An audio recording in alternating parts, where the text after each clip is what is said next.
प्रारब्धाती जन सुख सिन पावसे, प्रारब्धाती जन सुख सिन पावसे,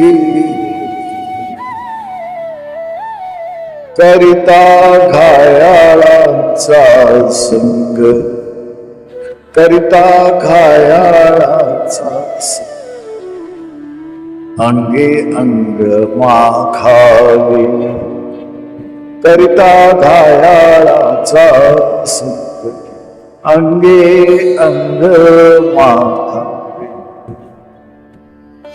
आवी सापडे अंगे पीडा बसे, त्यागे असे बहु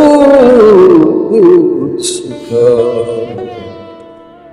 तुका म्हणे जीव भ्याला, अवघा बाहेरी, तुका म्हणे जीव भ्याला, अवघ्या आला बाहेरी. प्रारब्ध हाती जन सुखसी न पावसे, करिता घायाळाचा संग, अंगे अंग माखावे, अविसा अंगे पीडा वसे, त्यागे असे बहु सुख, तुका म्हणे जीव भ्याला, अवघ्या आला बाहेरी. सद्भक्तो, सदरील अभंगाचा भावार्थ, प्रारब्धामुळेच लोक सुख दुःख भोगतात. जखमी माणसाला जरी आपण उचलले तरी त्याच्या रक्ताने आपले अंग माखले जाते. अपेक्षा धरली तर पीडाच होते. म्हणून कोणतीही अपेक्षा न धरता अपेक्षेचा त्याग करावा. जगद्गुरु संत तुकाराम महाराज म्हणतात, सर्व प्रकार पाहून माझा जीव भयभीत झाला आहे, म्हणून या उपाधीच्या बाहेर मी पडलो आहे. भक्त हो, हा संसार आपल्या हातात आहे असे आपण समजतो, पण संत तुकाराम महाराज म्हणतात, सगळं प्रारब्धाच्या हाती आहे. आपण म्हणतो मी केलं, मी मिळवलं, पण खरंच का? जे मिळतं ते प्रारब्धानेच आणि जे जातं तेही प्रारब्धानेच. म्हणून सुख आलं तर उडू नये, दुःख आलं तर खचू नये. आपण कोणाच्या संगतीत आहोत?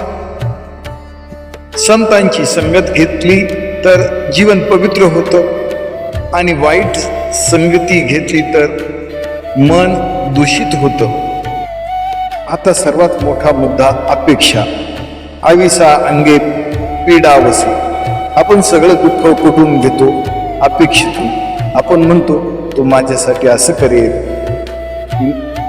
ती मला समजून घेईल, आणि जेव्हा तसं होत नाही तेव्हा मन तुटतं. म्हणून महाराज सांगतात, अपेक्षा सोडा आणि सुख मिळवा. प्रारब्धाती जन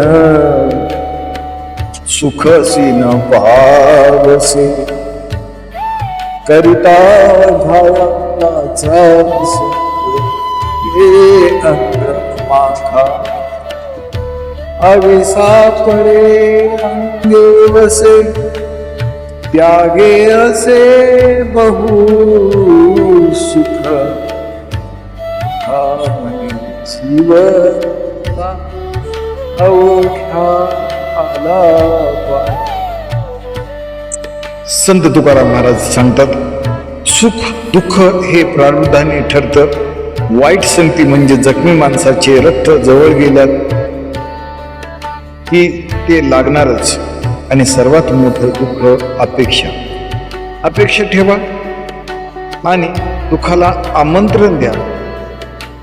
अपेक्षा सोडा आणि खऱ्या खुऱ्या सुखाला अनुभव घ्या. रामकृष्ण हरी. लाईक करा, सबस्क्राईब करा.